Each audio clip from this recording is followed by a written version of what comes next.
اچھا دوستو، ایک اہم بات کرنی تھی۔ آپ کو پتہ ہے کہ تحریک انصاف اس کے آزاد امیدواران نے تقریباً 100 کے قریب نشستیں حاصل کی ہیں۔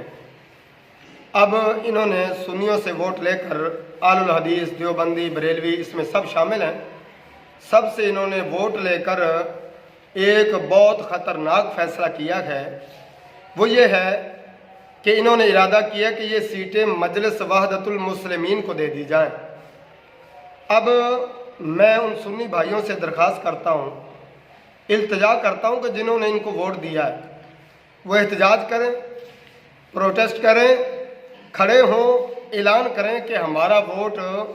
ان شیعوں کو نہیں جانا چاہیے۔ ہاں جی، شیعہ حضرات اپنی محنت کرتے، ٹھیک ہے، اپنی کوشش سے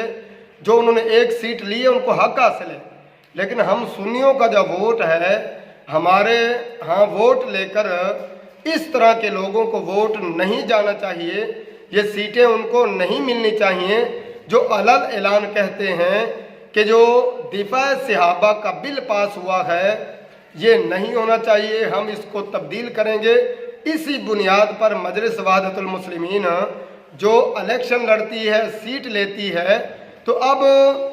بیرسٹر گوہر علی جو کہ پی ٹی آئی کے چیئرمین ہیں، وہ کہتے ہیں کہ ہم یہ سیٹیں مجلس وحدت المسلمین کو دیں گے۔ تو اب اگر وہ یہ کام کرتے ہیں،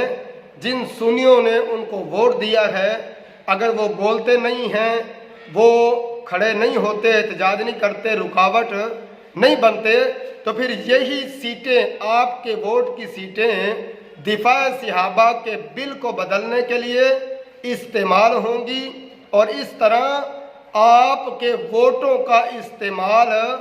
صحابہ کے خلاف کیا جائے گا۔ اب یاد رکھنا، ہم کہتے شیعہ ہیں، ٹھیک ہے، وہ اس ملک میں رہیں، اپنا عقیدہ نظریہ رکھیں، ہم نہیں کہتے کچھ بھی، لیکن کسی کو گستاخی کا حق نہیں ہے۔ وہ یہ کہتے نہیں جی، گستاخوں کو جو سزا دینے کا بل ہے وہ نہیں ہونا چاہیے۔ تو یہاں ہمارا اختلاف ہے، وہ الیکشن میں کھڑے ہوئے، ٹھیک ہے، ان کو ووٹ پڑے، ان کے لوگوں نے دیے، ٹھیک ہے، لیکن ہم سنیوں کے ووٹ لے کر اس طرح صحابہ کے خلاف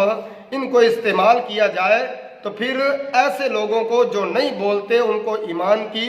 فکر کرنی چاہیے، ان کو ڈوب مرنا چاہیے، اور آپ کو اپنے ایمان کی فکر کرنی چاہیے، ورنہ آپ کو سنی اور اسرائیل سنت کہلانے یا پھر والجماعت کہلانے کا حق حاصل نہیں ہے۔ آج کے بعد